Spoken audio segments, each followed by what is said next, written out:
সম্মেলন, মহামিলন, মহাতীর্থ হলো কুম্ভ। আর কুম্ভ কয় জায়গায় হয়? 4 জায়গায়। তাই ভগবানের চরণে 4টি কুম্ভ কলসের চিহ্ন রয়েছে। ত্রিকোণম, ভগবানের চরণে একটি ত্রিভুজের চিহ্ন রয়েছে। ত্রিভুজটি দ্বারা কি বোঝাচ্ছে? হ্যাঁ, ত্রিভুজটি দ্বারা 3টি কোণ, শত, রজ, তম। হ্যাঁ, শত, রজ আর তম। কি করলেন? ত্রিভুজ দেখুন, উপরেরটা সোজা দাঁড়িয়ে থাকে, নিচের দুটো রজ এবং তম, বলে ওটাকে ভেদ করে সোজা উঠে যাও শতগুণ। এবার শতগুণকে অতিক্রম করে ভগবানের চরণে গুণাতীত হয়ে যাও, কোনো গুণে আবদ্ধ হয়েও না। তার প্রতীক রূপে ভগবানের চরণে একটি ত্রিকোণ চিহ্ন রয়েছে, ধনুষী একটি ধনুকের চিহ্ন রয়েছে। কামদেব ভগবানের কাছে হার মেনে, কামদেবকে ব্রহ্মা ধনুক দিয়েছিল আর 5খানা বাণ দিয়েছিল। হার মেনে সেই ধনুকখানা গোবিন্দ চরণে সমর্পণ করলেন। মদনদেব গোবিন্দ চরণে সমর্পণ করলেন। মদনদেবকে কেউ মোহন বশ করতে পারেনি, কেউ বশীকরণ করতে পারেনি। মদনদেবকে মোহন করেছিল, বশীকরণ করেছিল স্বয়ং ভগবান। তার জন্যে তার নাম হয়ে গেল মদন মোহন। হ্যাঁ, তো ভগবানের চরণের প্রথম চিহ্নটি হলো অর্ধচন্দ্র। দেখুন, ধ্যান দিন, অর্ধচন্দ্র কেন গোবিন্দের চরণে? এই অর্ধেক চন্দ্রের চিহ্ন কেন? অর্ধেক চরণের চিহ্ন কেন? হ্যাঁ, চন্দ্রদেব অর্ধেক হয় কখন, পূর্ণ হয় কখন? 15 দিনে। 15 দিনে আকাশে পূর্ণ চাঁদ হয়। আদৌ এখন 15 দিন পরে পূর্ণিমা হয় না, কিন্তু এক সময় 15 দিন ছিল না। এক সময় পূর্ণিমা হতো 16 দিন পরে। এক সময় পূর্ণিমা হতো 16 দিন পরে। ওই 4টা 16 কলায় পূর্ণ ছিল। হ্যাঁ, এখন আর 16 কলার নেই, এখন আছে 15 কলা। 1 কলা আছে মহাদেবের মাথায়। চন্দ্রের 1 কলা আছে মহাদেবের মাথায়। কিন্তু এর আগে পূর্ণিমা হতো 15 দিনে না, 16 দিনে গিয়ে। তাই 16-র অর্ধেক কত হয়? 8। ভগবান শ্রীকৃষ্ণ আবির্ভূত হলেন কোন তিথিতে? অষ্টমী তিথিতে। এই চন্দ্রদেব অষ্টমী তিথিতে গিয়েছিলেন। ধ্যান দিন, ভগবান এ লীলা আদ্যকার নয়। প্রভু শ্রীরামচন্দ্র, চন্দ্রদেব অভিশপ্ত। এ জগতে 3 জন দেবতা অভিশপ্ত, চন্দ্র, ইন্দ্র আর ব্রহ্মা। ইন্দ্র স্বর্গের রাজা হলেও তার পূজা নিষেধ। ব্রহ্মা সৃষ্টির দেবতা হলেও তার পূজাও নিষেধ। কিন্তু এই এলাকাগুলোতে বিভিন্ন জায়গায় দেখি ব্রহ্মা পুজো করে, কিন্তু গ্রন্থ অনুসারে তার পুজোও নিষেধ। আর দেবতাদের মধ্যে সব থেকে সুন্দর দেখতে চন্দ্র, সুন্দর দেখতে হলেও তার পুজোও নিষেধ। এরা 3 জনেই মদন দেবের কোপানলে পড়েছিলেন। মদন দেবের কোপানলে পড়ে কামবানে মোহিত হয়ে ব্রহ্মা গিয়েছিলেন তার কন্যা সন্ধ্যার কাছে, অভিশপ্ত হয়ে গেলেন। আর ইন্দ্র গিয়েছিলেন তার গুরুমা অহল্যার কাছে, তিনিও অভিশপ্ত হয়ে গেলেন। আর চন্দ্র গেলেন তার গুরুমা, চন্দ্রের গুরুমা হলো তারা, বৃহস্পতির সহধর্মিনী তারার কাছে, তিনিও অভিশপ্ত হলেন। এই 3 দেবতা অভিশপ্ত, এদের অর্চন করা গ্রন্থে নিষেধ রয়েছে। তো ভগবান শ্রী রামচন্দ্র ইনি পরিপূর্ণ মা। এই রামচন্দ্রের আগে আসার কথা ছিল না। এ জগতে রামচন্দ্রের আগে আসার কথা ছিল ভগবান শ্রীকৃষ্ণের। শ্রীকৃষ্ণের ছিল আগে আসার কথা, তারপরে আসার কথা ছিল রামচন্দ্রের, কিন্তু যুগ একটা ঘুরে যাওয়ার কারণে এমনটা হয়ে গেল। হ্যাঁ, সত্য মানে এক, দাপর মানে দুই, ত্রেতা মানে তিন, আর কলি মানে এমনই হওয়ার কথা ছিল। সত্যের পরে তেতা হওয়ার কথা ছিল না, সত্যের পরে হওয়ার কথা ছিল দাপর, আর দাপরে লীলা করবার কথা ছিল ভগবান শ্রীকৃষ্ণের, আর ত্রেতায় লীলা করার কথা ছিল রামচন্দ্রের। কিন্তু ওই যে যুগ একটা ঘুরে যায়, অহল্যাকে অভিশাপ দিয়ে দেয় গৌতম মুনি, যাও তুমি পাষাণী পাথর হয়ে যাও। গৌতম মুনির অভিশাপে অহল্যা পাথর হয়ে গেলেন বিনা অপরাধে, কোনো অপরাধ না করে। কিন্তু প্রতিবাক্য শিরোধার্য করে মাথায় তুলে নিয়ে বললেন, স্বামী আপনার এ বাক্য আমি খণ্ডন করব না, মাথায় তুলে নেব, কিন্তু আমার মুক্তি কোথায়, মুক্তি কিভাবে? তখন বললেন, ত্রেতা যুগে পুরুষোত্তম ভগবান শ্রী রামচন্দ্র যখন আসবে তখন তোমার মুক্তি হবে, তার আগে নয়। ধ্যান দিন, রামচন্দ্রকে বলা হলো পুরুষোত্তম, ভগবান শ্রীকৃষ্ণ পুরুষোত্তম নয়। একজন অনুকরণীয়, আরেকজন অনুসরণীয়। একজন অনুকরণীয়, একজন অনুসরণীয়। শ্রীকৃষ্ণ যেটা করতে গেছে সেটা মানব জীবনে করতে গেলে পারবে না, কিন্তু রামচন্দ্র যেটা লীলায় করে দেখিয়েছে, বলে বাস্তব জীবনে সেটাকে পালন করো, জীবনে সেটাকে কাজে লাগাও। হ্যাঁ, রামচন্দ্র এবং শ্রীকৃষ্ণের মধ্যে ব্যাপক পার্থক্য রয়েছে। রাম আর কৃষ্ণ কি আলাদা? একই, কিন্তু দুজনার মধ্যে একটু ব্যবধান রয়েছে। কেমন? ভগবান শ্রীকৃষ্ণ 3 জায়গায় বেঁকা। কয় জায়গায়? আর রামচন্দ্র কোথাও বেঁকা আছে? একেবারে সোজা। ভগবান শ্রীকৃষ্ণের গায়ের বর্ণ, গায়ের রং কৃষ্ণ বর্ণের, আর রামচন্দ্র পরিপূর্ণ গৌর বর্ণ, সেই তপ্ত কাঞ্চনের ন্যায়। আর দেখুন, ভগবান শ্রীকৃষ্ণ আবির্ভূত হলেন কোন তিথিতে? অষ্টমী। আর রামচন্দ্র আবির্ভূত হলেন নবমী। দুজনার মধ্যে সব জায়গা থেকে, হ্যাঁ, ভগবান শ্রীকৃষ্ণের সহধর্মিনীর সংখ্যা কত না? 16,108 জন। আর রামচন্দ্রর একজন।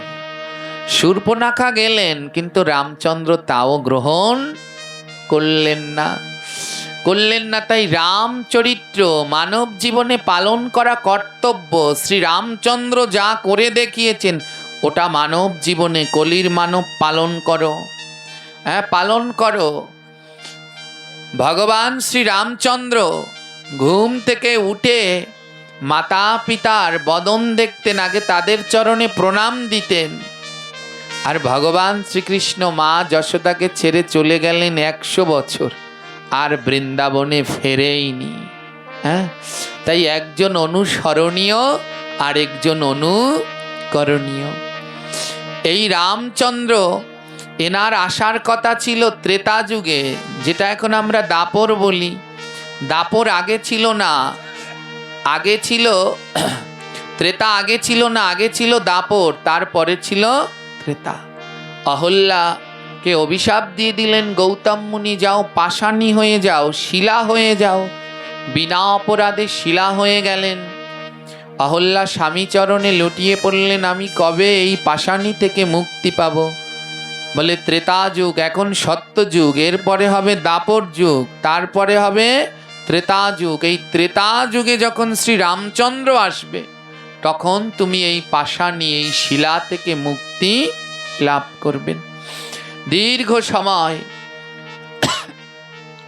সত্য যুগের আয়ুষ্কাল 17,28,000 বছর। আর দাপর যুগ, সত্যের পরেই ছিল দাপর, তার আয়ুষ্কাল ছিল 12,96,000 বছর। কিন্তু যা পরবর্তীকালে ত্রেতা যুগ দখল করল। দুযুগ মিলিয়ে 30,24,000 বছর অপেক্ষা করতে হবে।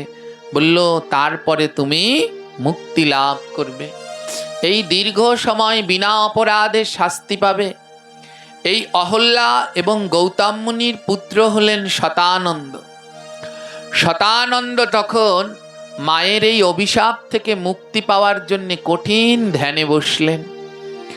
আর সেই তপস্যায় সন্তুষ্ট হয়ে ভগবান তাকে দর্শন দিলেন। বলো শতানন্দ কি চাও? শতানন্দ বললেন, প্রভু আমার মাকে তুমি মুক্ত করে দাও, এত যন্ত্রণা, এত বছর ধরে আমার মা এমন পাষাণ হয়ে থাকবে। তখন ভগবান বললেন, এ সম্ভব না, কারণ আমি তো তোমার মাকে অভিশাপ দেইনি, দিয়েছেন তোমার পিতা। আর মুনি ঋষিরা যা মুখ থেকে বের করেন ও কোনোদিন খণ্ডন হয় না, সম্ভব নয়। তোমার মা ত্রেতা যুগেই মুক্তি পাবে, যখন শ্রী রামচন্দ্রের চরণ ধুলো লাগবে তখনই মুক্তি পাবে, তার অগ্রে নয়। তুমি অন্য বর চাও। জ্ঞানী ভক্ত ছিলেন শতানন্দ।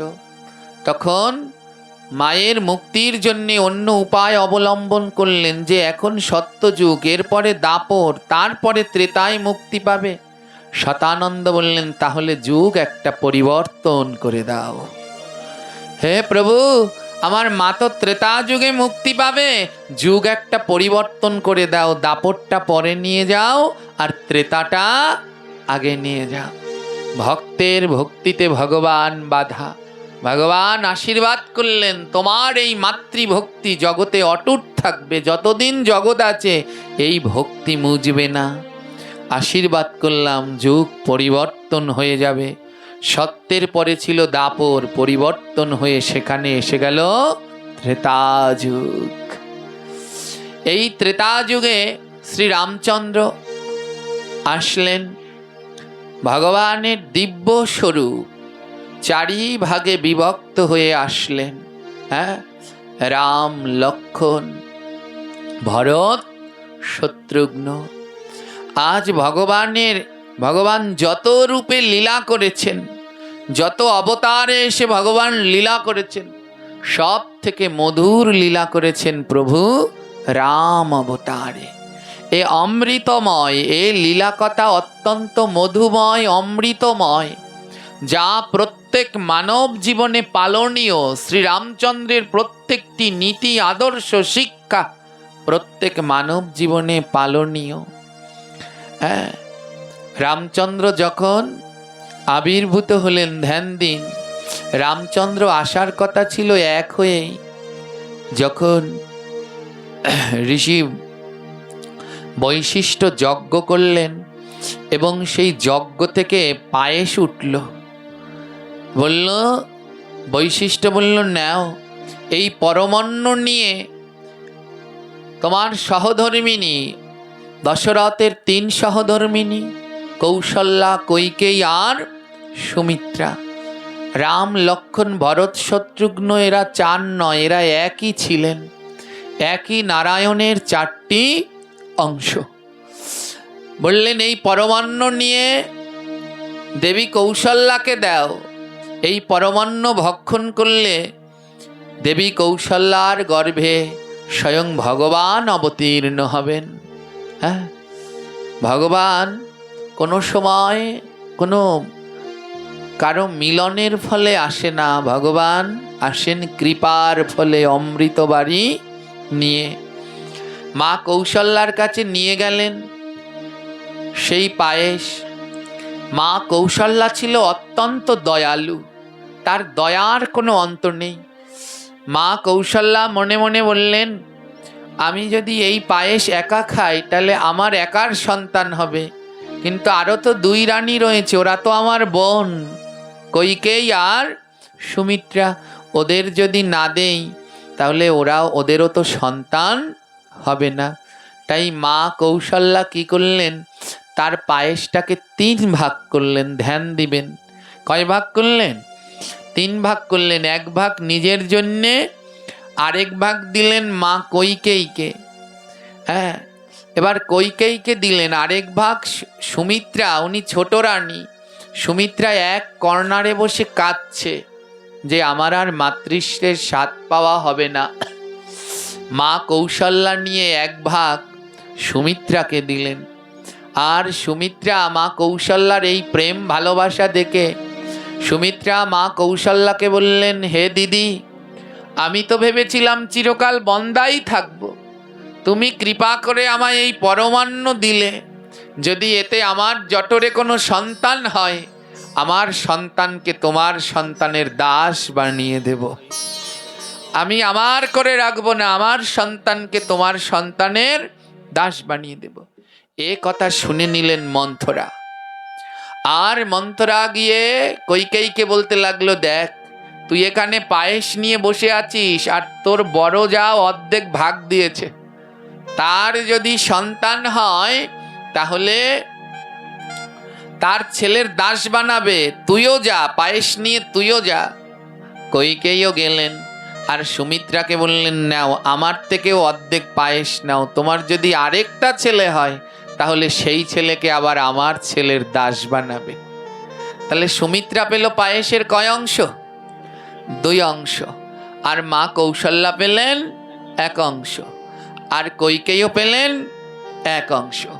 তাই পায়েসের 1 অংশ গ্রহণ করে মা কৌশল্যার গর্ভে আসলেন প্রভু শ্রীরাম, আর কইকেয়ীর গর্ভে আসলেন ভরত।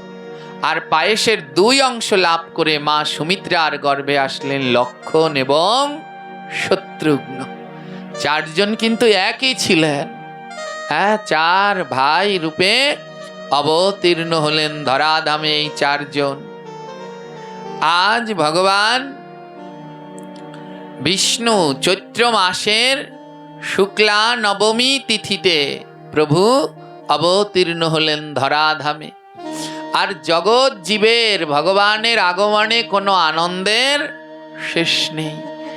এত দিব্য আনন্দ, সবাই জগতের যত আছে সবাই প্রভু শ্রী রামচন্দ্রকে দর্শন করবার জন্যে লাইন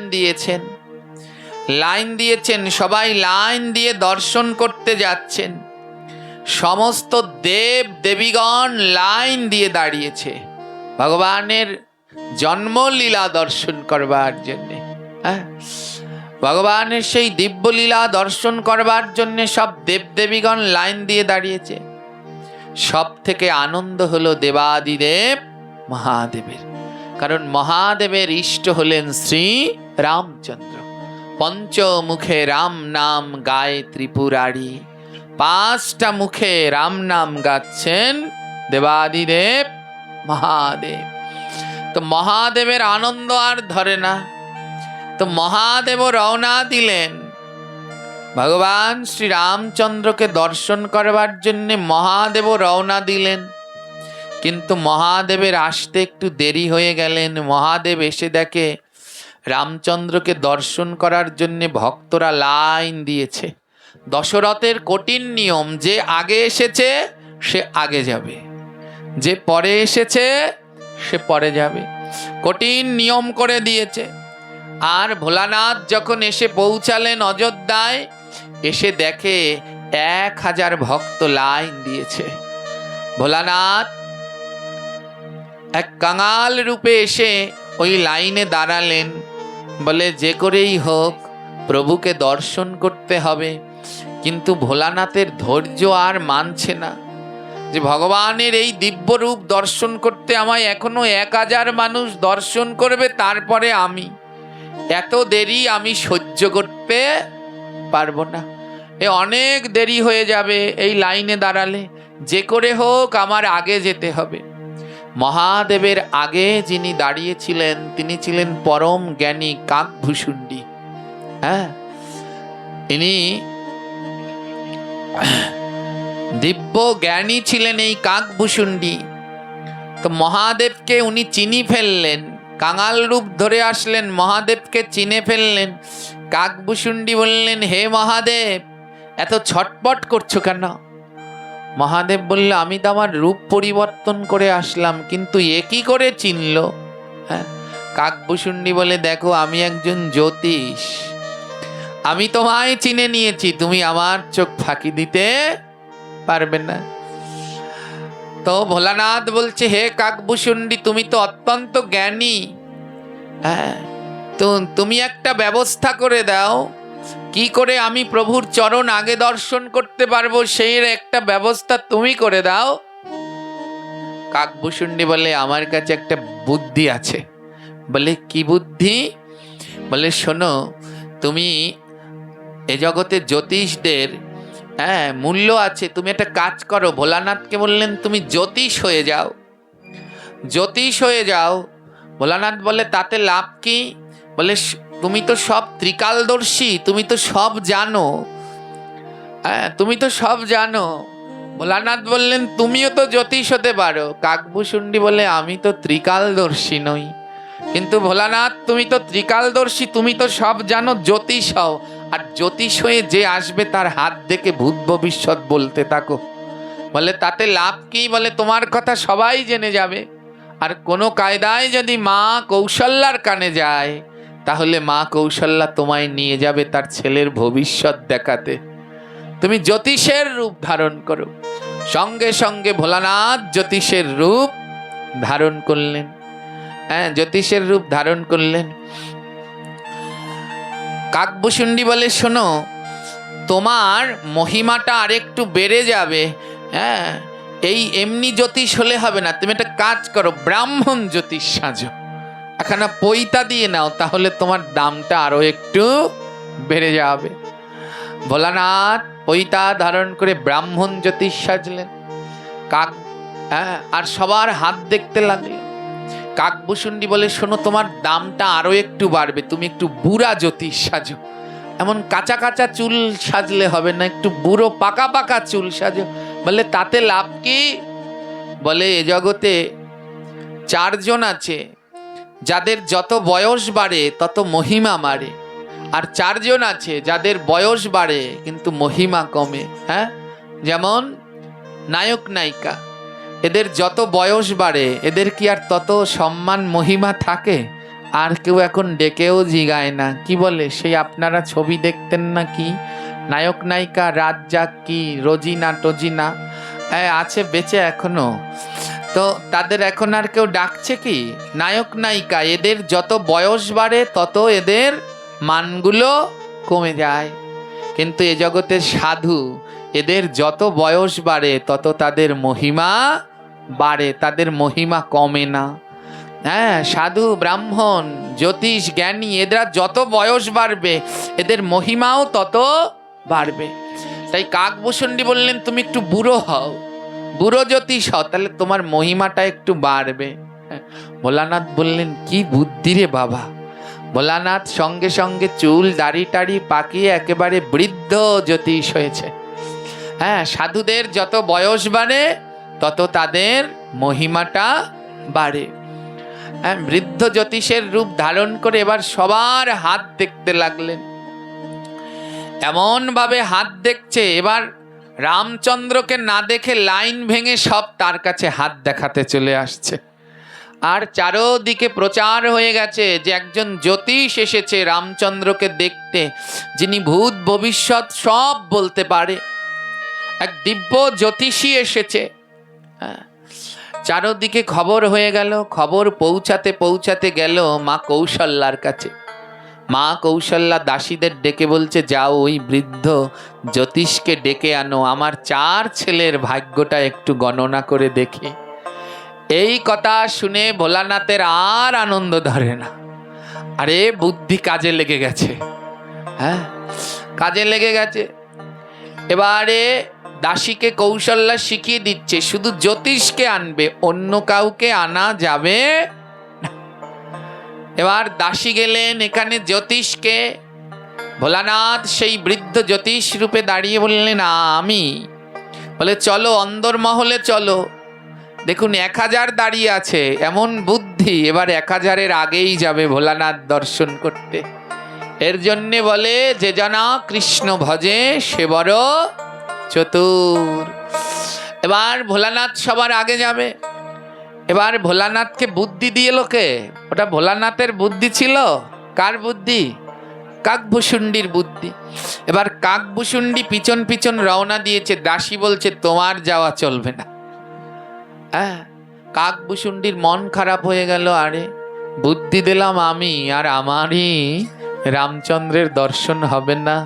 মন খারাপ হয়ে গেলেন। ভোলানাথ তো পরম বৈষ্ণব, আর বৈষ্ণব কোনোদিন নিজের স্বার্থের কথা ভাবে না। বৈষ্ণব সবসময় পরহিতকারী, অন্যের উদ্ধারের জন্যে ভাবে। হ্যাঁ, অন্যের উদ্ধারের জন্যে বৈষ্ণবের সবসময় চিন্তা।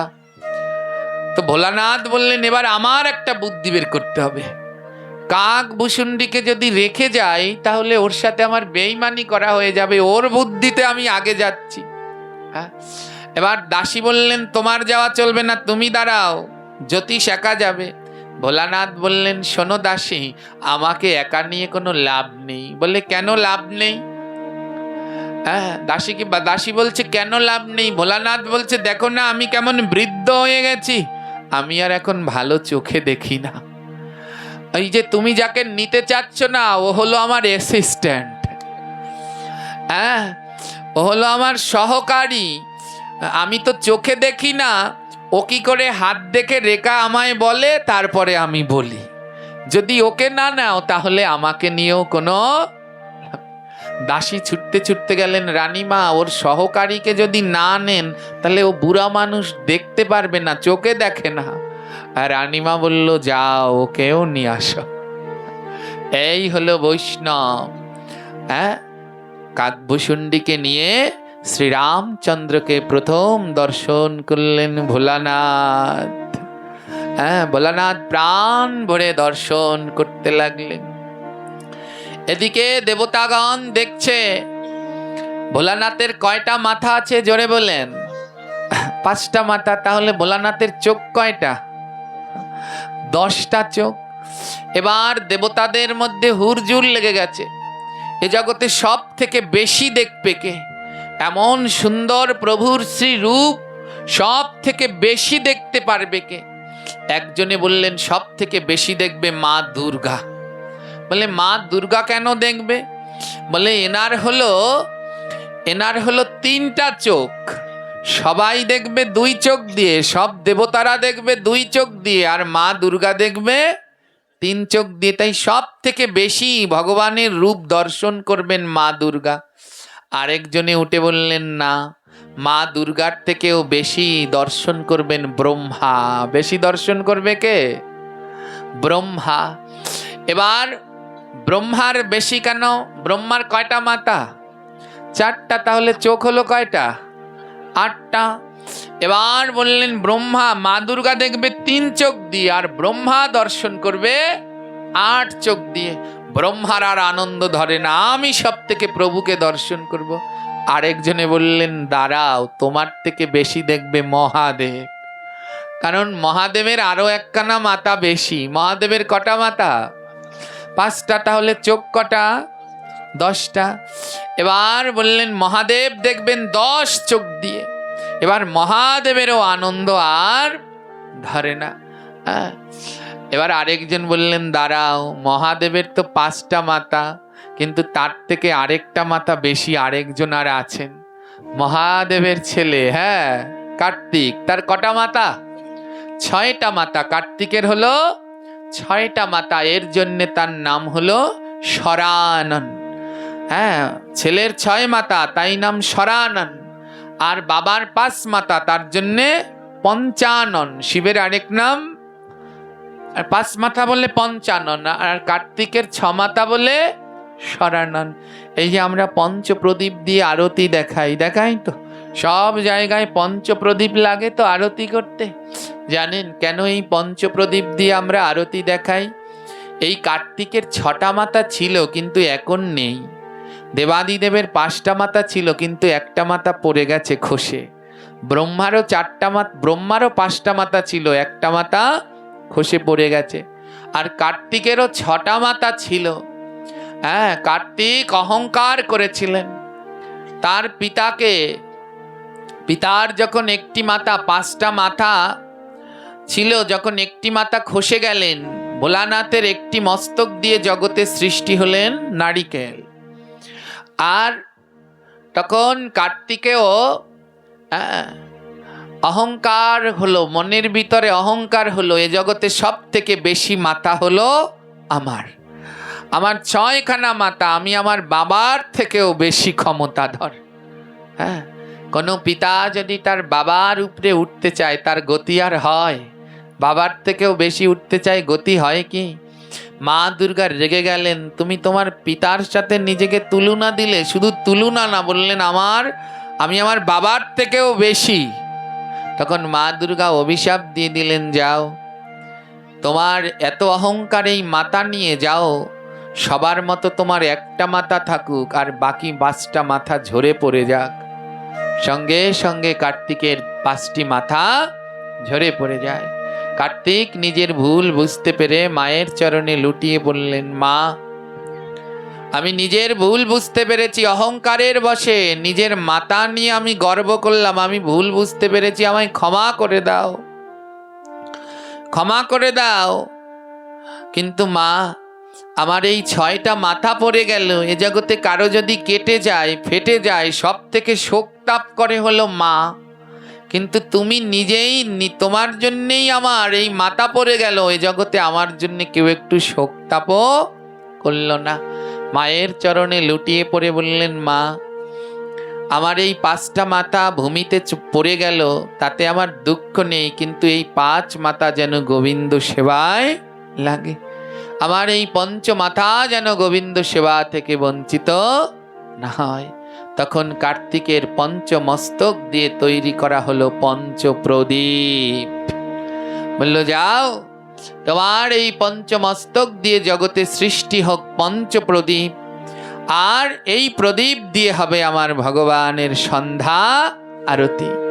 যেহেতু তোমার এই 5 মাথা পড়ে গেল, কেউ শোকতাপ করার নেই, তাই আরতির পরে সকল ভক্তবৃন্দ ওই প্রদীপ থেকে তাপ নিয়ে অনুভব করবে। তোমার মাথা পড়ে গেল কিন্তু কেউ তাপ অনুভব করার নেই, তাই সব ভক্তগণ ওই তাপ নিয়ে অনুভব করবে। আর 5 প্রদীপ দিয়ে আরতি হলে সেই তাপ যদি কেউ অনুভব করে, তার সমস্ত পাপ দূর হয়ে যাবে।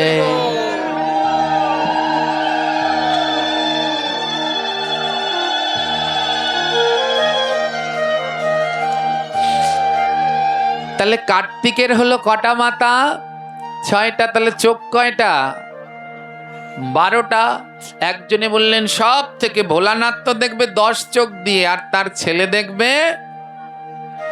এমনি করে দেবতাদের মধ্যে এই নিয়ে সরগোল লেগে গেল।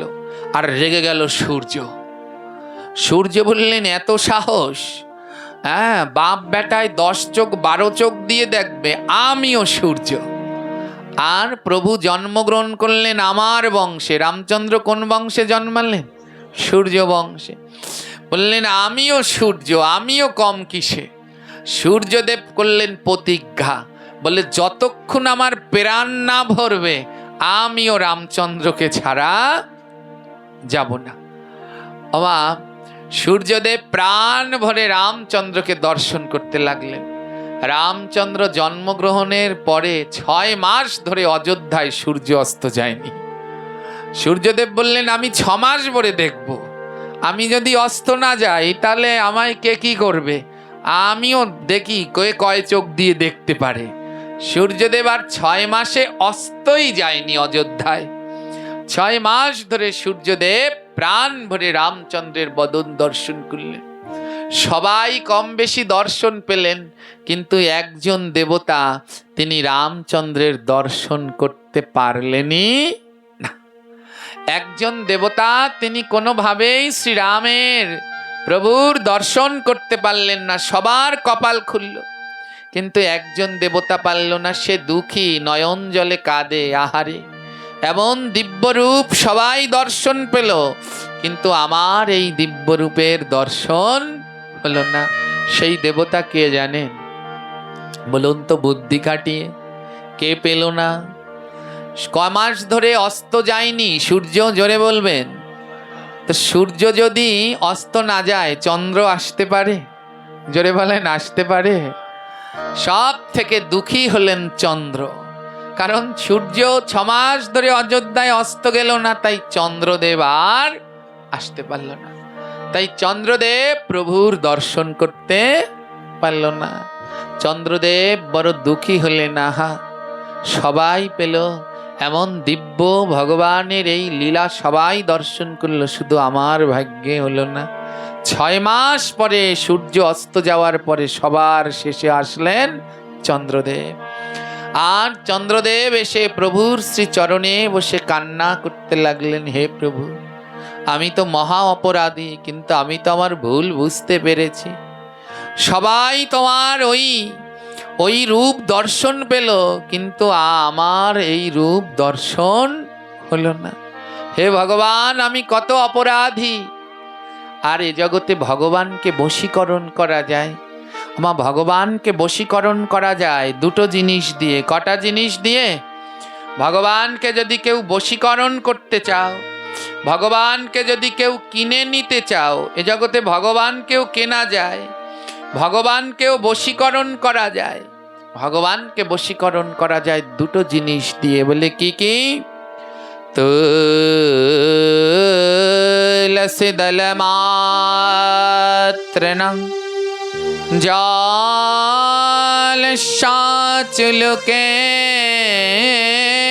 নবং বিক্রীণিতে সমাত্মানব ভক্ত বাৎসল্য। ভগবানকেও কেনা যায়, বশীকরণ করা যায় দুটো জিনিস। এক হলো তুলসী। গোবিন্দ কারো বশ হয়ে যায় যদি কেউ তুলসী দেয়। গোবিন্দের অত্যন্ত প্রিয় তুলসী। গোবিন্দ তার কাছে বাধা থাকে যার কণ্ঠে তুলসীর মালা থাকে। গোবিন্দ তার ঘরে বিরাজ করে যে প্রত্যেক দিন গোবিন্দ চরণে তুলসী পত্র অর্পণ করে। আমরা অনেকেই দীক্ষা নেই, একটা কথা জেনে নিন। স্পষ্ট গ্রন্থে উল্লেখ আছে, কেউ দীক্ষা নেয়ার পরে যদি টানা 3 দিন গোবিন্দ চরণে তুলসী পাতা দিতে ভুল করে, তাহলে তার সেই দীক্ষা মন্ত্র কোনো কাজ করে না। টানা 3 দিন যদি গোবিন্দ চরণে তুলসী পাতা না দেয়, তাহলে তার ওই দীক্ষা মন্ত্র আর কাজ হয় না। দীক্ষা নেয়ার পরে প্রতিদিন গোবিন্দ চরণে তুলসী পাতা দেয়া বাধ্যতামূলক। এর জন্যে আমরা এত মন্ত্র জপ করেও কাজ হচ্ছে না। হ্যাঁ, কারণ বিধি যে মানে না, ব্যাধি তাকে ছাড়ে না। বিধি বড় বলবান, হও সবাই সাবধান। প্রতিদিন গোবিন্দ চরণে তুলসী পত্র দেবেন। বলে যদি না থাকে মনে মনে দিন, মানসে দিন।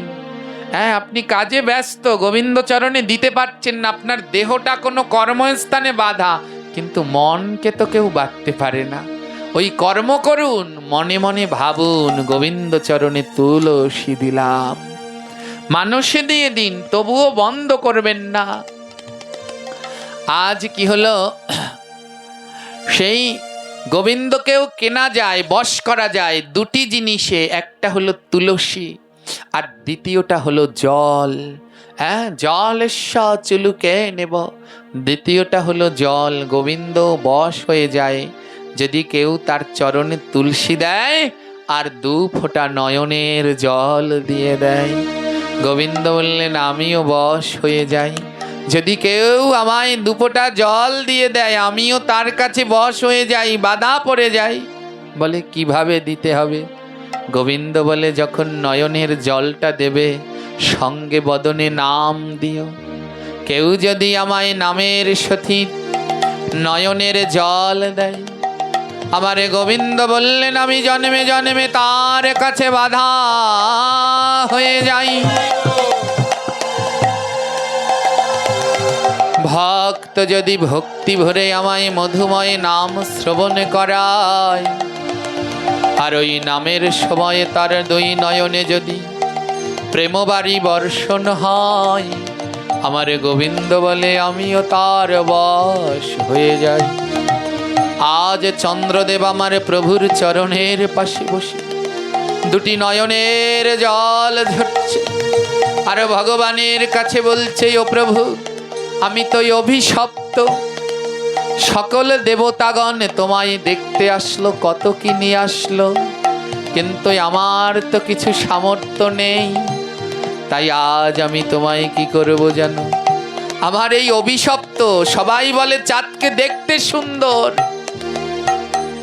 আজ এই সুন্দর বদনটা আমার কাজে লাগলো না। চন্দ্রদেব বলল আজ লাগাবো। এত সুন্দর চন্দ্রবদন আমার কাজে লাগলো না, আজ লাগাবো। বলে কি করে? বলে তোমায় নাম শ্রবণ করিয়ে। চন্দ্রদেব আজ প্রভুর চরণ তলে বসে গাইতে লাগলো, হরে কৃষ্ণ হরে কৃষ্ণ কৃষ্ণ কৃষ্ণ হরে হরে, হরে রাম হরে রাম, রাম রাম হরে হরে। হরে কৃষ্ণ কৃষ্ণ কৃষ্ণ হরে হরে, গৌর হরি গৌর হরি। হরে রাম সবাই মিলে কারো বদন বন্ধ নয়। রাম রাম হরে হরে, হরে কৃষ্ণ কৃষ্ণ কৃষ্ণ হরে হরে, হরে রাম রাম রাম রাম হরে হরে, হরে কৃষ্ণ কৃষ্ণ কৃষ্ণ হরে হরে, হরে রাম গৌর হরি রাম রাম হরে হরে, হরে কৃষ্ণ কৃষ্ণ কৃষ্ণ কৃষ্ণ হরে হরে, হরে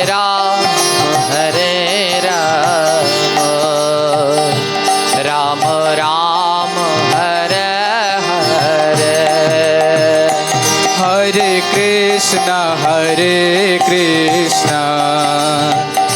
কৃষ্ণ কৃষ্ণ হরে হরে, হরে রাম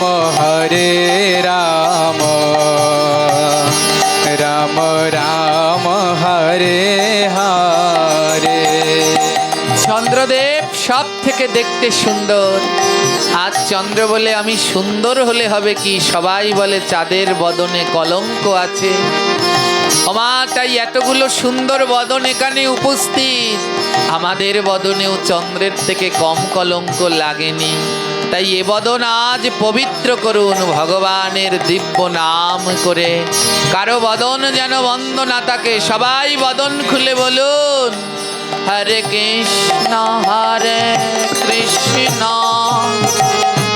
কৃষ্ণ কৃষ্ণ হরে হরে, হরে রাম রাম রাম রাম হরে হরে, হরে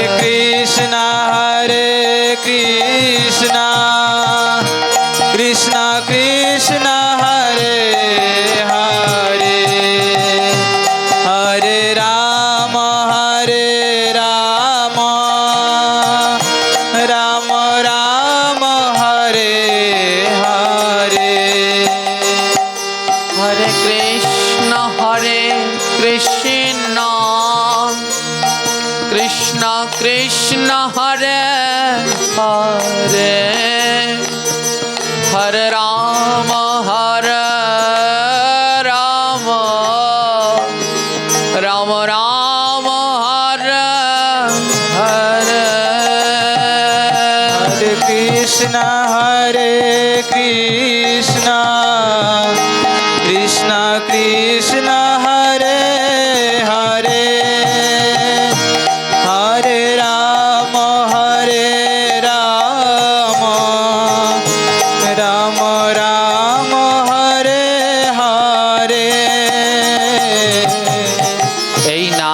কখন কাজে লাগবে? এই নাম আমার গোবিন্দ কখন গ্রহণ করবে? বলে যেদিন এই নাম চলাকালে দুই নয়নে জল ঝরবে, যেদিন বদনে নাম আর নয়নে জল, সেদিন জেনে নেবে তোমার নাম আমার গোবিন্দ গ্রহণ করেছে। বৃন্দাবনে এক বাবাজি ছিলেন, বাবাজির নাম ছিল গদাধর বাবা। ব্রজের বিভিন্ন জায়গায় গিয়ে বাবাজি নাম করতেন, আর তিনি যখন ওই নাম করতেন তার নামে প্রত্যেকটি ভক্তের নয়নে জল ঝরত। ভক্ত যে গাছের তলায় বসে বাবা নাম করতেন, গাছ থেকে টপ টপ করে জল পড়ত, গাছগুলো কাঁদত, গাছগুলো কাঁদত, এমন ভাবে নাম করতেন গাছেরও নয়ন থেকে জল ঝরত। একটা পাপী, ওই ভক্তরা বিভিন্ন গাছের নিচে বসে নাম করে, বৃক্ষের নিচে বসে একটা পাপী পিছন নিল। পাপী বলে দেখি ওখানে কি হয়। পাপীটা ওই ভক্তদের পাশে বসলো না। মা, এ জগতে সবাই ভক্তের পাশে বসতে পারে না, ভক্তের পাশে বসতে হলেও পূর্বজন্মের স্বীকৃতি লাগে। ওই পাপীটা অদূরে দাঁড়িয়ে থাকে, আর অদূরে দাঁড়িয়ে দাঁড়িয়ে ওই ভক্তদের নাম শ্রবণ করেন। ও পাপী হলে কি হবে জানেন? ভক্ত মুখে নাম শ্রবণ করতে করতে ওর মনের মধ্যে ভক্তি চলে আসলো। ধ্যান দিবেন, হরিকথা সব মুখে শ্রবণ করলে উদ্ধার হয় না। হরিকথা সেই মুখে শ্রবণ করলে উদ্ধার হয় যেই মুখে কোনো লোভ নেই, তামসিকতা নেই, নিন্দা নেই। এমন বদনে হরিকথা শ্রবণ করলে তাতে উদ্ধার হয়। নারদ নরকে গিয়ে রাম রাম করেছিল, সেই রাম নাম শুনে নরকের সব পাপী উদ্ধার হলো। তাহলে আমরা এত পাপ করি, আমরা এত রাম নাম শুনি, আমরা কেন উদ্ধার হই না? কেন উদ্ধার তখনই হবে যদি নারদের মতো পরম ব্যক্তি বৈষ্ণবের মুখে নাম শ্রবণ করা যায়। নারদের মতো পরম মহাত্মার মুখে রাম নাম শ্রবণ করলে তাহলে নরকে থাকলেও সেখান থেকে উদ্ধার হওয়া যায়। হ্যাঁ, এ ব্যাসাসনটা বড় গুরুত্বপূর্ণ আসন। মা, আদ্যকার এই আসনে বসতে হলে আর কিছু ত্যাগ করো আর না করো, অন্তত তামসিক আহারটাকে ত্যাগ করা অত্যন্ত জরুরি। এই ভাগবতের ভিতরে, এই ভাগবত মাহাত্ম্যে এক জায়গায় বললেন, হ্যাঁ, তামসিক আহারকারী ব্যক্তির মুখে হরিকথা শ্রবণ করা আর সর্প উচ্ছিষ্ট দুগ্ধ পান করা একই কথা। এই নাম শ্রবণে কীর্তনে তখনই কাজ হবে যে বদন শুদ্ধ, যে বদন লোভ খোঁজে না, যে বদনে কোনো লালসা নেই, পরনিন্দা পরচর্চা নেই। এমন বদনে নাম শুনলে পরে সেই নামে গতি হয়। যে বদন পরচর্চা পরনিন্দা করে, ওই বদনে নাম শুনলে তোমার দেহের মধ্যেও পরচর্চা পরনিন্দা জাগবে। যার মধ্যে হিংসা বিরাজ করে, তার বদনে নাম শুনলে তোমার বদনেও হিংসা বিরাজ করবে। এর জন্যে দেখবেন শুদ্ধ ভক্তগণ ওই নাম কীর্তনে যায় না। অনেকে সমালোচনা করে, এরা এমন ভক্ত কীর্তন শুনতে যায় না। কিন্তু কেন যায় না সেটা আর একবার ভেবে দেখলো না। হ্যাঁ, ওই যে যারা নাম করছে, কেউ সিগারেট খাচ্ছে, কেউ অখাদ্য কুখাদ্য খাচ্ছে, বলে ওই ক্রিয়াটা চলে আসবে। আমি কাউকে নিষেধ করি না, কেন? নাই মামার থেকে কানা মামা অনেক ভালো, অনেক ভালো। হ্যাঁ, আজ ধ্যান দিন, নামে তখন পরিবর্তন হয় কোনো মহতের মুখে যদি নাম শ্রবণ করে। বৃন্দাবনে গদাধর বাবার মুখে নাম শ্রবণ করতে করতে ওই পাপীটার মন পরিবর্তন হয়ে গেল। যেইখানেই বাবাজি নাম করে ওই পাপীটা খোঁজ রাখে, আজ কোন জায়গায় হরিকথা বলবে, কোন জায়গায় নাম করবে। পাপীটা প্রতিদিন সেখানে যায়, কিন্তু পাপীটা ওই ভক্তদের মাঝে বসতে পারে না। বসে সবার শেষে দূরে এক কোনায় দাঁড়িয়ে দাঁড়িয়ে দেখে, সবার মাঝে বসে না। এই ভক্তদের মাঝে বসলে একটি বিশেষ গুণ আছে। বলে কি গুণ? মহাত্মাগণ বললেন, একবার যদি কার বৈষ্ণব দর্শন হয়, শতবার গঙ্গা স্নান তার অনায়াসে হয়।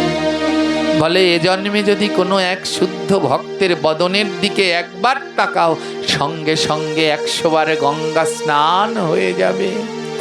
একবার দুবার নয়, 100 বার গঙ্গা স্নান হয়ে যাবে যদি এক শুদ্ধ বদনের দিকে তাকাও। বলে আর কি কোনো গুণ আছে? বৈষ্ণবের ভক্তের আর কি গুণ আছে? বলে আছে গো। ভক্তের বাতাস যদি লাগে কারো গায়, 100 জন্মের যত পাপ ওই বাতাসে উড়ে যায়। একটু যাও না ভক্তের পাশে গিয়ে বসো। বলে বসলে কি হবে? একটু বাতাস লাগবে। বলে বাতাস লাগলে 100 জন্মের পাপ উড়ে চলে যাবে। বলে আর কি কোনো গুণ আছে? বলে আছে গো। কি গুণ? ভক্তের ওই অঙ্গ পরশ যে করে একবার, প্রাণ গোবিন্দ বলে সেই তো আমার। বলে এ জগতে কেউ যদি ভক্তের পরশ করতে পারে, আমারে গোবিন্দ বলে সে আর অন্য কারো নয় রে, সে আমার হয়ে যায়। বলে আর গুণ আছে? বলে আরেকটি ভক্তের গুণ আছে। বলে কি গুণ? ভক্তের চরণ ধুলা যে বা মাখে অঙ্গে,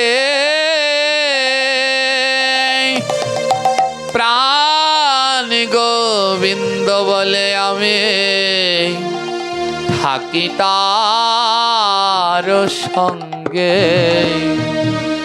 বলে এ জগতে কেউ যদি ভক্তের চরণ ধুলায় অঙ্গে মাখে, গোবিন্দ বলে আমি তাকে ছাড়িয়ে যাই না। এ জগতে যে ভক্তের চরণ ধুলা সঙ্গে করে রেখে দেয়, আমার গোবিন্দ বলে আমি সবাইকে ছেড়ে যাব, কিন্তু তাকে ছেড়ে যাব না কো। ছেড়ে যাব আমি তাকে ছেড়ে যাব না কো। তাকে ছেড়ে যাব না কো। যে ভক্তের ধুলা অঙ্গে মাখে, আমি তাকে ছেড়ে যাব না কো। ভক্তের ধুলা অঙ্গে মাগবো, তাকে ছেড়ে যাব না গো। যে ভক্তের ধুলা অঙ্গে মাখে, আমার প্রভু বলে তাকে ছেড়ে যাব না কো। ভক্তের ধুলা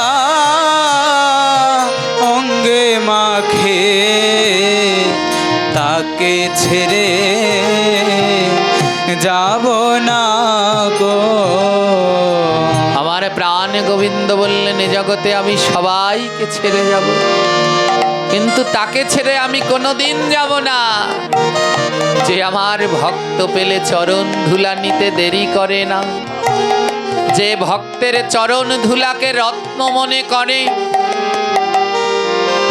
যদি এমন ধনী আমি পাই, গোবিন্দ বললেন আমি গরিবের বাড়ি যাই না, আমি ধনীর বাড়ি যাই।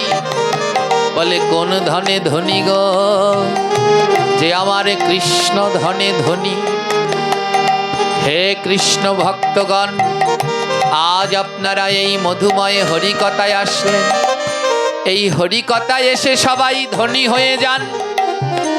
এই হরি কথায় এসে ধনী হয় তারা, ধনে কুড়াতে পারে যারা, ধনে কুড়াতে পারে যারা, ধনে কুড়াতে পারে যারা, ধন কুড়াতে পারে যারা, ধনী হয় গো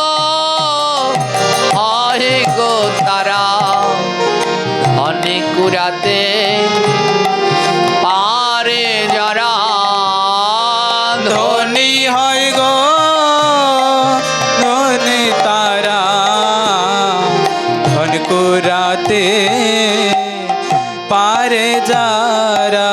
বলে এই জগতে ধনী তারা, ধন কুড়াতে পারে যারা। এই ভাগবতের ধন হলো ভক্তের চরণ ধুলি। তাই আজ এখান থেকে ভক্তের চরণ ধুলি নিয়ে ধনী হয়ে যান। আজ ওই পাপী লোকটা ওই নাম শ্রবণ করতে করতে, শুদ্ধ মহাত্মার মুখে নাম শ্রবণ করতে করতে ওর মনের ভিতরে ভক্তি আসলো। যেইখানে গদাধর বাবা নাম করে ওই পাপীটা খোঁজ রাখে, সেইখানেও নাম শুনতে যায়। কিন্তু দুঃখ কি জানে, যখন গদাধর বাবা নাম করে ওই গাছগুলো, ব্রজের গাছগুলো কাঁদে, কিন্তু ওই পাপীটার নয়ন থেকে দুপোটা জল ঝরে না।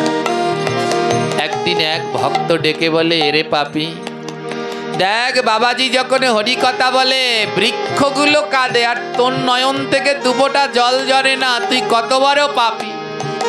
পাপীটা মনে মনে বলল, ঠিকই তো, এই হরি কথায় গাছের বৃক্ষগুলো কাঁদে, কিন্তু আমার নয়ন থেকে দুপোটা জল ঝরে না, আমার নয়ন থেকে দুপোটা জল ঝরে না। পাপীটা করলো কি জানেন? পাপীটা বলল, কালকে আমি বাড়ি থেকে আসার সময় কিছু লঙ্কার গুঁড়ো, মরিচের গুঁড়ো নিয়ে আসবো। এমন কৃষ্ণ নামে যদি নয়নে জল না ঝরে, তাহলে নয়নের ভিতরে লঙ্কার গুঁড়ো দিয়ে দেব, দেখি নয়নের জল কেমন করে না ঝরে। পরের দিন বাবা যখন হরি কথা শ্রবণ করলেন, ও কিন্তু ভক্তদের মাঝে বসে না, ওই দূরে এক কোনায় গিয়ে বসে থাকে। যেই হরিকথা শ্রবণ আরম্ভ করলো, বাবার হরিকথায় সবাই বিগলিত হয়ে যাচ্ছে, পাপীটার নয়নে জল নেই। পাপীটা তখন কি করলেন, বাড়ি থেকে আনা সেই লঙ্কার গুঁড়ো চোখে দিতে লাগলেন। লঙ্কার গুঁড়ো চোখে দিয়েছে, চোখ জ্বলে পুড়ে যাচ্ছে, কিন্তু তাও চোখ থেকে দুপোটা জল ঝরছে না, চোখ থেকে দুপোটা জল ঝরছে না। এক পাশে দাঁড়িয়ে মহাজনে বলছে, শোনো ভক্ত, এ জগতে যদি ভক্তের পাশে না বসো, ভক্তের চরণ ধুলা যদি না গ্রহণ করো, ভক্তের সাথে যদি আলিঙ্গনে না করো, চোখে লঙ্কার গুঁড়ো দিলেও কোনোদিন নয়নের জল ঝরবে না রে, নয়নের জল ঝরবে না রে, কোনোদিন নয়নে জল ঝরবে না রে, নয়নের জল ঝরবে না রে। তাহলে কি করলে ঝরবে নয়নের জল? মহাজন বললেন, এ জগতে নয়নের জল কি করে ঝরে জানো? যারা ভক্তের অঙ্গ পরশ করে, ভক্তের অঙ্গ পরশ করে, যারা ভক্তের অঙ্গ, ভক্তের অঙ্গ, ভক্তের অঙ্গ পরশ করে, ভক্তের অঙ্গ হরিবল হরিবল পরশ করে, বলে তাদের নয়নে ঝরে যারা আমার ভক্তের অঙ্গ পরশ করে তাদের চরণে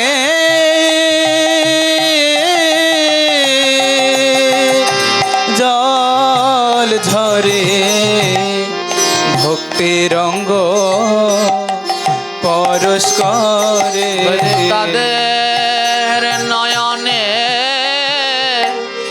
জল ঝরে যারা ভক্তের অঙ্গ পরশ করে তাদের নয়নে গৌর হরি গৌর জল ঝরে ভক্তির রঙ্গ পরশ করে ওই পাপীটা চোখের ভিতরে লঙ্কার গুঁড়ো দিল কিন্তু নয়নে জল ঝরল না। বলে কেন? বলে সারা জীবন ওই কোনায় দাঁড়িয়েছিল, ওই ভক্তের পাশে আসেনি, বসেনি, একবারে জড়িয়ে ধরেনি, লঙ্কার গুঁড়ো দিয়ে ছটফট করছে যন্ত্রণায়। একজন ছুটতে ছুটতে গদাধর বাবার কাছে গিয়ে বলে, বাবা জানো ওখানে একটা আসল ভক্ত এসেছে, ওখানে একটা আসল ভক্ত এসেছে। বলে সে কেমন? বলে ওর নয়নে জল ঝরেনি তো, তাই লঙ্কার গুঁড়ো দিয়ে দিয়েছে। ছুটতে ছুটতে গদাধর বাবা গেছে, আহারে তোর হৃদয়ে আমার গোবিন্দের কত প্রেম, নয়ন জল ঝরল না তাই তুই চোখে লঙ্কার গুঁড়ো দিলি। গদাধর বাবা গিয়ে পাপীটাকে বুকে জড়িয়ে ধরল, আর যেই না পাপীটাকে বুকে জড়িয়ে ধরল ভক্তের পরশ পেল, তার দুই নয়নে জল ঝরে, দুই নয়নে জল ঝরে। আর যেই না ভক্তের পরশ করে দুই নয়নে জল ঝরে, যেই না ভক্তি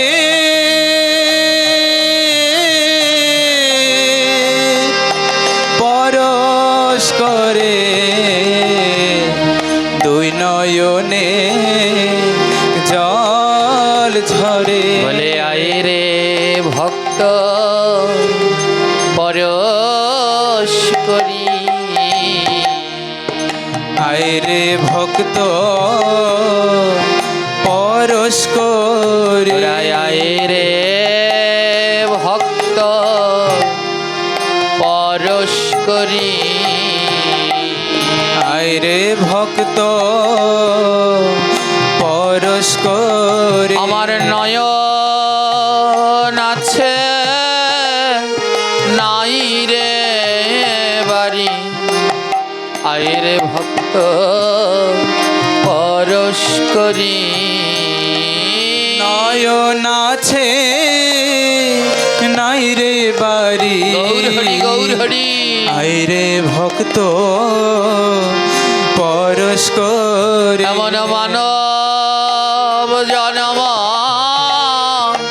সার্থক করি, আয় রে ভক্ত পরশ করি, মানব জনম সার্থক করি, আয় রে ভক্ত পরশ করি। এমন মানব জনম ধন্য করি, আয় রে ভক্ত পরশ করি, মানব জনম ধন্য করি, আয় রে ভক্ত পরশ করি। বলো হরে কৃষ্ণ হরে কৃষ্ণ কৃষ্ণ কৃষ্ণ হরে হরে, হরে রাম হরে রাম রাম রাম হরে হরে, হরে কৃষ্ণ আজ হরে বদনে কৃষ্ণ, নাম আর দুটি কৃষ্ণ হাত কৃষ্ণ দিয়ে ভক্তের অঙ্গ পরশ, হরে হরে আর দুই নয়নে যার জল হরে ধরবে রাম এ জগতে সেই আমার হরে গোবিন্দ রাম কৃপা পাবে। রাম রাম হরে হরে হরে কৃষ্ণ হরে কৃষ্ণ কৃষ্ণ কৃষ্ণ হরে হরে হরে রাম হরে রাম রাম রাম হরে হরে হরে কৃষ্ণ হরি বল হরি বল, সবাই বদন ভরে গাও।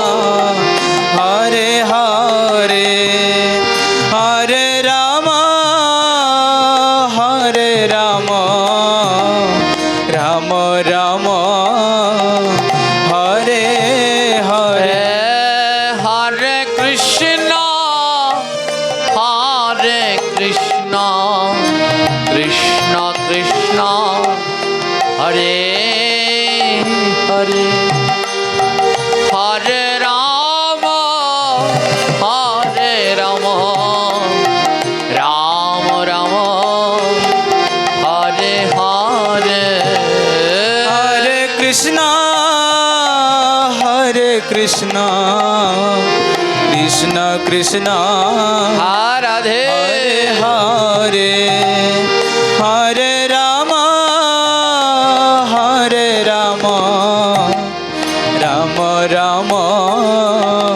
হরে হরে। আজ চন্দ্রদেব প্রভুর চরণে বসে বলছে, প্রভু আমি হলাম হতভাগা, সবাই তোমার দর্শন পেল আর আমি পেলাম 6 মাস পরে।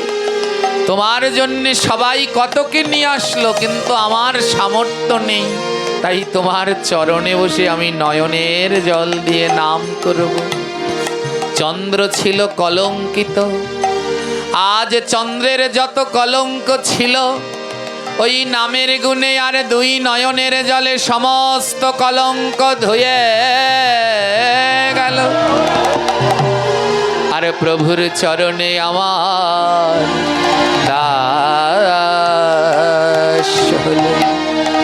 হে কৃষ্ণ ভক্তগণ, এ জগতে যত কলঙ্ক যত দোষ খণ্ডন হয় নয়নের জল আর নামে। গোবিন্দ আমার সন্তুষ্ট হয়ে বললেন, বলো চন্দ্র তুমি আমার কাছে বর চাও, আজ যা চাইবে তোমায় তাই দেব, তাই দেব, বলো কি চাও। চন্দ্র বললেন, প্রভু আমি তোমার দর্শন পেলাম না, তুমি আবির্ভূত হলো 6 মাস হয়ে গেল, আমি 6 মাস ধরে তোমার দর্শন পেলাম, আমার দুঃখের শেষ নেই, আমার কিছু চাই না। গোবিন্দ বলে, চিন্তা করো না। ওই সূর্য রামচন্দ্র জন্মগ্রহণ করলেন দুপুর 12টায়, এর জন্য সূর্য ছিল মাথার উপরে। ভগবান বললেন, শোনো আমি পরবর্তী জন্মে দাপর যুগে কৃষ্ণ হব, আর যখন কৃষ্ণ হব তখনও আমি 12টায় আবির্ভূত হব, কিন্তু মাতার উপরে সেদিন সূর্য না, সেদিন চন্দ্র থাকবে, চন্দ্র থাকবে। তুমি কেঁদো না চাঁদ, এই রাম হয়ে আমি দিনে এসেছি, কিন্তু যখন আমি কৃষ্ণ হব তখন আমি রাত্রবেলায় আসব, তখন তুমি চাঁদ হয়ে সব আমার জন্মলীলা দর্শন করবে। কিন্তু তাও চন্দ্রদেব কান্না থামছে না, তাও চন্দ্রদেব 2 নয়নের জলে ভেসে যাচ্ছে, আহারে এমন রাম জন্মলীলা দর্শন করতে পারলাম না। ভগবান বলে, কেঁদো না, তোমায় আর একটা বর দেই, শোনো এই জন্মে রাম অবতারে আমি চন্দ্রবংশে সূর্যবংশে জন্মেছি, কিন্তু যখন আমি কৃষ্ণ হব তখন আমি চন্দ্র যদু বংশে আবির্ভূত হব। এবার থেমে যাও। চন্দ্রদেব তাও থামছে না। ভগবান বলল, থামো ভক্ত, তা তোমায় আরেকটা বর দিচ্ছি, তাহলে শোনো। ভগবান বললেন, শোনো এ জগতে সূর্য আলোময়, কিন্তু আমি তোমায় আশীর্বাদ করে দিলাম, এ জগতে কারো নামের আগে কোনো সূর্য থাকবে না, এ জগতে যত ব্যক্তি আছে সবার নামের আগে চন্দ্র থাকবে। এ জগতে সবার নামের শেষে তুমি বিরাজ করবে। হ্যাঁ, পুরুষদের নামের শেষে বিরাজ করে কি? চন্দ্র। শ্রীরাম চন্দ্র, কৃষ্ণ চন্দ্র। আগের দিনে সবাই ব্যবহার করত, এখন আর করে না। এ ভগবান আশীর্বাদ করলেন, যাও তোমায় আমি আরেকটা বর দিয়ে দিলাম, আজ থেকে সবার নামের শেষে চন্দ্র থাকবে। আর মায়েদের নামের আগে কি থাকে? শ্রীমতী। আর বাবাদের থাকে পরে চন্দ্র, আর মায়েদের থাকে আগে শ্রীমতী। গোবিন্দ আশীর্বাদ দিয়ে দিলেন, যাও আজ থেকে যতজনার নাম রাখা হবে সমস্ত নামের শেষে থাকবে চন্দ্র। যদি কোনো ব্যক্তি তার নামের শেষে চন্দ্র ব্যবহার না করে, তাহলে তার উপরে আমি গোবিন্দ সন্তুষ্ট হব না। কিন্তু এখন আর কেউ করে না। কার কার নামের শেষে চন্দ্র আছে হাত তুলুন তো, কয়জনার নামের শেষে? ওই দুই একজন এখনো টিকে আছেন, জয়নি তাই। এগুলো শাস্ত্রীয় নিয়ম, এগুলো শাস্ত্রীয় নিয়ম। ভগবান আশীর্বাদ করলেন, আজ থেকে সবার পুরুষের নামের শেষে চন্দ্র থাকবে। কিন্তু তাও চন্দ্রদেবের কান্না থামছে না। নামের শেষে চন্দ্র না দিলে তার জীবনে কোনো সময় শান্তি আসে না। এর জন্যই আমাদের জীবনে এমন শান্তি নেই। আমাদের বাপ ঠাকুরদা যারা ছিল, দেখবেন দলিলপত্র ঘেটে সবার নামের শেষে চন্দ্র ছিল। আর তারা আর যা করুক না না করুক, মোটা ভাত কাপড় খেলেও শান্তিতে জীবন কাটিয়ে গেছে। এখন আমাদের অনেক ধন বেড়েছে, কিন্তু মনে শান্তি নাই।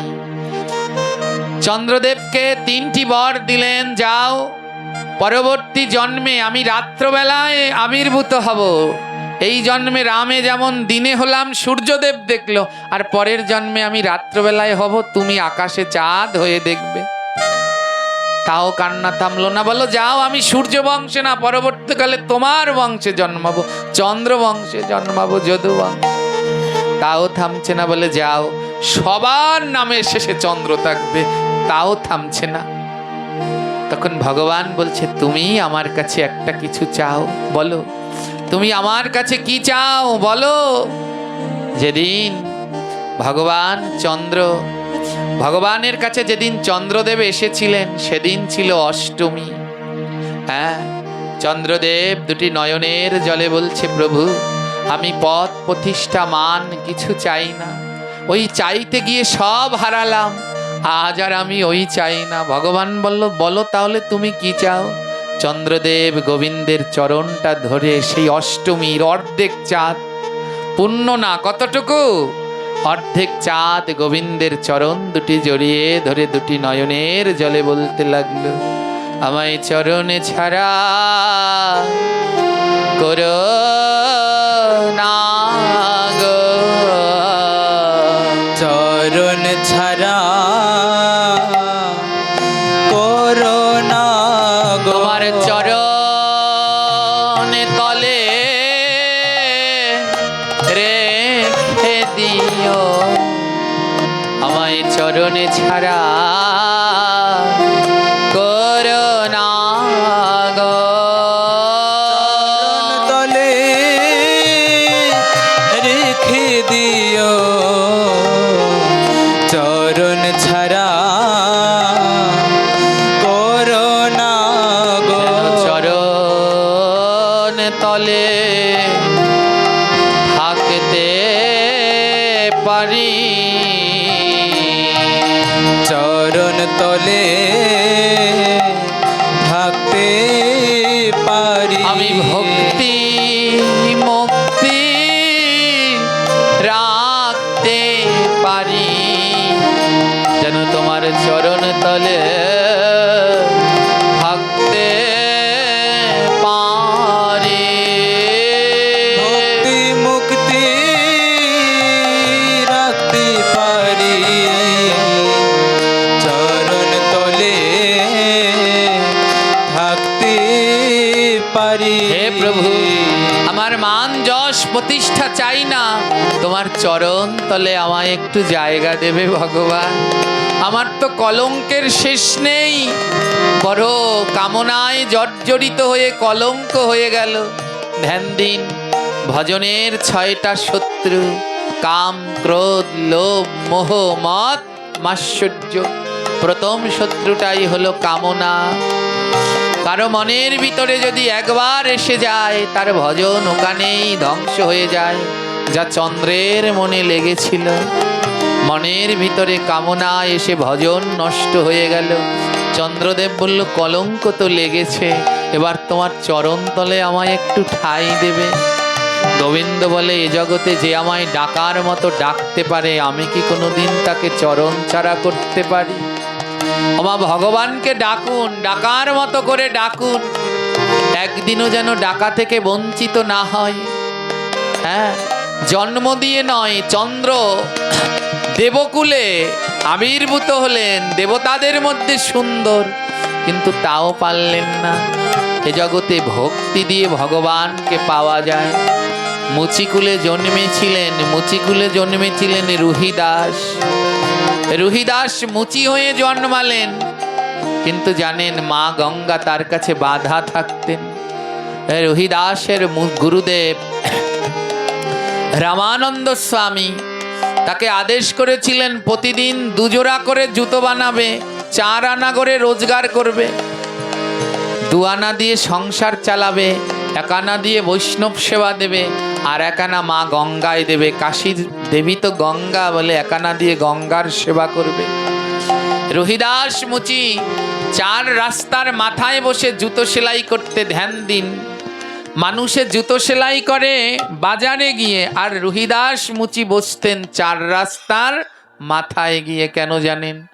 ওই কাশীধামে যাওয়ার সময় যে তীর্থ, ওই 4টা রাস্তা জায়গা যেখানে এক হয়েছে, রুহিদাস মুচি ওখানে বসে।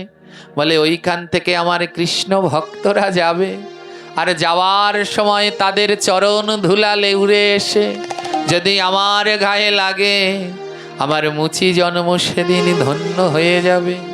তাই ওই 4 রাস্তার মোড়ে বসে বসে কাঁদে, আর নয়নের জলে ওই জুতো সেলাই করে। যেদিন কোনো কৃষ্ণ ভক্ত তার ওই 4 রাস্তার মোড়ে জুতোর দোকানে আসে জুতো সেলাই করতে, সেদিন আর রুহিদাস মুচির আনন্দ ধরে না। রুহিদাস মুচি প্রতিদিন ওই সংসারের যাতনায় প্রতিদিন পারত না গঙ্গায় যেতে, কিন্তু মা গঙ্গার সেবা থেকে কোনোদিন বঞ্চিত হতো না। আজ এক ব্রাহ্মণ এসে দেখুন, তাই এইখানে বলে যাই, কোনোদিন ভগবানের সেবা থেকে বঞ্চিত হয়েন না, সব সময় সেবায় লাগুন। আজ একটি দিব্য কথা, সবাই হয়তো এখানের অবগত, এই ভাগবতের মূল কারণ কি। এই বাবা যে ভাগবত দিচ্ছে, আজ থেকে নয়, আজ থেকে 10 বছর আগ থেকে এই প্রতিদিন 3 দিন হরিকথা ভাগবত, আর অন্তে মহোৎসব ভক্ত সেবার আয়োজন। তার প্রথম কন্যা সন্তান যখন হবে, তখন মাতাজির অবস্থা খুব খারাপ, সমস্ত জায়গায় হসপিটালে নিয়ে যাচ্ছে। দেখুন এই ভগবানের দিব্য কথা, সেবার কি মহিমা, সাক্ষাৎ এই ঘটনা। এই গৃহকর্তা যিনি আজ এই হরিকথার ভাগবতের আয়োজন, এই চোখের সামনে আপনাদের বসেছে, এরই জীবনের ঘটনা। এনার যখন প্রথম সন্তান হচ্ছে, মাতাজির অবস্থা অনেক খারাপ ছিলেন। হসপিটালে নিয়ে গেলেন, যে হসপিটালে নেয় সেই হসপিটালেই ফেরত দিয়ে দেয়। হ্যাঁ, বলে আর টিকবে না, আর থাকবে না। যেখানে নিচ্ছে সেই ফিরিয়ে দিচ্ছে। রাত্রবেলায় বাবাজি স্বপ্নে দেখলেন, আহা, ওনার কত প্রভুর কত কৃপা। সাক্ষাৎ শ্রীজি তাকে বললেন, 3 দিন ভাগবত পাঠ দিস, আর পাঠ অন্তে ভক্তের সেবা দিস, তোর স্ত্রী সন্তান কারো কিছুই হবে না। উনি মনে মনে সংকল্প করলেন, যদি আমার স্ত্রী সন্তান সুস্থ থাকে, আমি 3 দিন ভাগবত পাঠ আর বৈষ্ণবের সেবা দেব। পরের দিন ঢাকা মেডিকেলে নিয়ে গেলেন স্ত্রী সন্তানকে। ডাক্তার বলছে, ওনাকে কেন এনেছেন, উনি তো সম্পূর্ণ সুস্থ আছে। এই হলো ভাগবত পাঠ, সাধু সেবার মহিমা। আজ শত কষ্টের মধ্যেও তিনি এই ভাগবত পাঠ ভক্তদের সেবা চালিয়ে যাচ্ছেন। আজ নিজেকে অত্যন্ত ধন্যাতি ধন্য মনে হচ্ছে। এমন মধুময় এই দিব্য কথায় আমিও অংশগ্রহণ করতে পেরে ধন্য। আমার তো আর কিছু নেই, আমি দুহাত ভরে গোবিন্দের কাছে প্রার্থনা করে যাই, যতদিন চন্দ্র সূর্য থাকে এই জায়গায় যেন আমার এই বাবা ভগবানের এই দিব্য কথা শেষ দিন পর্যন্ত চালিয়ে যেতে পারেন। এই সাধুগুরু বৈষ্ণবের সেবা যেন শেষ দিন পর্যন্ত করে যেতে পারেন। তাই সেবা থেকে যেন কেউ বঞ্চিত হবেন না, নিজ নিজ সেবাটা চালিয়ে যান। হ্যাঁ, একদিন গোবিন্দ কৃপা হবেই হবে। ধন্য, হ্যাঁ আমি ধন্য। আজ এখানে আসতে পেরে, এই বাবার কুটিরে থাকতে পেরে ধন্য। সাক্ষাৎ লীলা এ দর্শনের মতো। আজ এই সেবাটা থেকে যেন বঞ্চিত হবেন না। আমি বারবার একটা কথা বলি, যার অর্থ লাগে না সাধু গুরু বৈষ্ণব আর গোবিন্দের সেবায়, তার অর্থ খায় চোর বেধি অগ্নি আর রাজায়। যার অর্থ চার জায়গায় লাগে না, তার অর্থ আবার চার জায়গায় চলে যায়। যার অর্থ সাধু সেবায় লাগে না, গোবিন্দ সেবায় লাগে না, গুরু সেবায় লাগে না, হ্যাঁ এর অর্থগুলো যায় কোথায় কোথায়? চার জায়গায়। বলে চোরে খাবে। সাধুগুরু বৈষ্ণব সেবায় লাগলো না, একদিন ঘরে ঢুকে চোর নিয়ে যাবে। সাধুগুরু বৈষ্ণব সেবায় লাগলো না, একদিন ঘরে আগুন লাগবেই লাগবে, পুড়ে ছাই হবে। চোরে খাবে, অগ্নিতে খাবে, আর বেধি রোগ লেগে থাকবে, টাকায় ডাক্তারে নিয়ে যাবে, আর কেস মামলা হবে, হ্যাঁ নিয়ে যাবে রাজায়। এই চার জায়গায় চলে যাবে। আজ এ দিব্য উদাহরণ হয়ে রইল। ভগবান যেন তাকে এই শক্তি সামর্থ্য দেয়, শেষ দিন পর্যন্ত যেন এই হরিকথা তিনি চালিয়ে যেতে পারেন। ভক্ত সেবার থেকে জগতে শ্রেষ্ঠ আর কোনো সেবা নেই। সেবার মধ্যে শ্রেষ্ঠ হলো এই ভক্তের সেবা। আজ রুহিদাস মুচি তার সেবা বন্ধ করেনি। এক ব্রাহ্মণ এসেছে, ব্রাহ্মণ যাচ্ছে গঙ্গায় স্নান করতে। রুহিদাস মুচি বলে, দেখো আজ আমি কাজের তাড়নায় গঙ্গায় যেতে পারবো না, তুমি একটা আমার জন্য কাজ করে দেবে? বলে কি কাজ? একটা কলা দিল, বলে এই কলাটা মা গঙ্গাকে একটু দিয়ে দিও। আদৌ রুহিদাস মুচি ওই ব্রাহ্মণের কাছে, ভক্তের কাছে বললেন আমি কাজের তাড়নায় যেতে পারবো তাই না। রুহিদাস মুচিকুলে জন্মেছিল তো, তাই তাকে দেখলে সবাই দূরে যেত, ছুঁই ছুঁই করত। গঙ্গার ঘাটে হাজার পণ্ডিত ব্রাহ্মণ স্নান করত, আর যখন রুহিদাস মুচি যেত সবাই তাকে ছুঁই ছুঁই করত। তাই রুহিদাস মুচি গঙ্গার ঘাটে যেতেন না, দূরে দূরে থাকতো। বলে আমার ছোঁয়া লেগে যদি কারো ভজন নষ্ট হয়, তাই যেতেন না, দূরে দূরে থেকে মা গঙ্গার সেবা দিতেন। আর মা গঙ্গা অপেক্ষা করতেন কখন আমার ভক্ত আমার জন্য সেবা পাঠাবে। আজ এক ভক্তের কাছে রুহিদাস মুচি একটা কলা দিলেন, কলা দিয়ে বললেন এই কলাটা নিয়ে আমার মা গঙ্গাকে দিও, গোবিন্দের প্রসাদ মা গঙ্গাকে দিও। লোকটা কলাটা নিয়ে গঙ্গার তীর পর্যন্ত গেলেন, আর গঙ্গার তীরে গিয়ে দেখে কত রাজারা, বড় বড় শেঠরা থালায় থালায় করে লাড্ডু মিষ্টি কত কি ভোগ লাগিয়েছে। ওই ভক্ত মনে মনে বললেন, আরে একটা মুচি, তাও দিল একটা কলা, এত ভোগ দিল, মা গঙ্গা কি এই কলাটা নেবে? মা গঙ্গা কোনোদিন এই কলা গ্রহণ করবে না। মুচির হাতে চামড়া ধরে হাতটাও ধুলো না, একটা কলা দিল, এ কলা কি কোনোদিন মা গঙ্গা গ্রহণ করবে? যে ভক্তের কাছে কলাটা পাঠালো উনি কি করলেন জানেন? কিছুটা দূরে গিয়ে বলে কলাটা ফেলে দেই। এত ভক্তরা লাড্ডু মিষ্টি দিচ্ছে, এর মধ্যে এই পচা কলা মা গঙ্গা নেবে নাকি? কিছুটা দূরে গিয়ে ওই ভক্ত কলাটা যেই ফেলতে গিয়েছে, হঠাৎ মা গঙ্গা জলের মধ্যে থেকে একটা হাত তুলে দিয়েছে। মা গঙ্গা একটা হাত তুলে দিয়ে বলছে, দাঁড়াও দাঁড়াও দাঁড়াও, ফেলো না, ফেলো না, হে ভক্ত ফেলো না। ভক্ত পিছন দিকে পেরেছে, কে কথা বলে?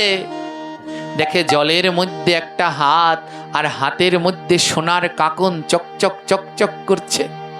মা গঙ্গা বলছে, আমি গঙ্গা, আমি গঙ্গা, ফেলো না, আমি অপেক্ষা করি কখন আমার ভক্ত আমার জন্য প্রসাদ পাঠাবে, আর আমি সেই প্রসাদ গ্রহণ করব। দাও, আমি হাত পেতেছি, আমার হাতে আমার ভক্তের দেয়া প্রসাদ দাও। ওই ব্রাহ্মণ বলল, মা আমায় দেখা দাও। মা গঙ্গা বলল, পারবো না, পারবো না তোমায় দেখা দিতে, আমি হাত পেতেছি, দাও আমার ওই ভক্তের দেয়া নৈবেদ্য আমায় দাও। বাবা, তাই ভক্ত যদি ভক্তি ভরে দেয়, সে যদি মুচিও হয়, আমার গোবিন্দ তা অবশ্যই গ্রহণ করে। তাই চাঁদেরও কলঙ্ক ছিল, যেই আমার গোবিন্দের চরণে নয়নের জল দিয়ে নাম করল, তার সমস্ত কলঙ্ক দূর হয়ে গেল। তাই আমাদের প্রত্যেক জীবনেই কেউই জন্মে থেকে সাধু হয়নি, প্রত্যেকের জীবনেই কোনো না কোনো ত্রুটি, কোনো না কোনো পাপ রয়েছে। আর কিছু দরকার নেই, দুটি নয়নের জল দিয়ে অনাবরত নাম করে যান, এই নামেই চিত্ত শুদ্ধ হবে, আর চিত্ত শুদ্ধ হলেই দুই নয়নে গোবিন্দ দর্শন হয়ে যাবে। আজ চন্দ্রদেব বললেন, প্রভু আমি আর কিছু চাই না, তোমার কাছে আমি মানযশ প্রতিষ্ঠা চাই না, তোমার চরণ তলে আমায় একটু ঠাঁই দিয়ে দাও। ভগবান বলে, তবে তাই হোক। প্রাণ গোবিন্দ বলে, আমি করি আশীর্বাদ। প্রাণ গোবিন্দ বলে, আমি করি আশীর্বাদ। আহা, প্রাণ গোবিন্দ বলে, আমি করি আশীর্বাদ। প্রাণ গোবিন্দ বলে, আমি করি আশীর্বাদ। আজ হতে মোর চরণে অর্ধচন্দ্র থাক, আর হতে মোর চরণে অর্ধচন্দ্র থাক। হে আজ হতে মোর চরণে অর্ধচন্দ্র থাক, আজ হতে মোর চরণে অর্ধচন্দ্র থাক। গোবিন্দের চরণ তলে 19 চিহ্ন রবে, গোবিন্দের চরণ তলে 19 চিহ্ন রবে। এই 19 চিহ্নের প্রথমটা অর্ধচন্দ্র হবে, 19 চিহ্নের প্রথমটা অর্ধচন্দ্র হবে। এই 19 চিহ্নের প্রথমটা অর্ধচন্দ্র হবে। প্রথমটা